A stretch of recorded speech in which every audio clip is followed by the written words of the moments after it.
The Titanic submersible is missing. In June 18, 2023, a submersible vanished near the Titanic wreck.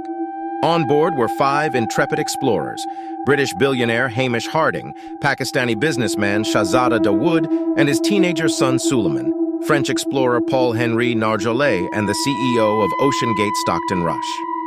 Their mission: to visit the remnants of the Titanic, and the fee for securing a seat was $250,000. The submersible, designed to sustain life for 96 hours, sent its last ping near the Titanic site. The U.S. Coast Guard has launched a desperate search. The search has intensified after a Canadian P-3 aircraft detected noises near the last known location of the submersible. The source of these noises is now the focus of the underwater operations.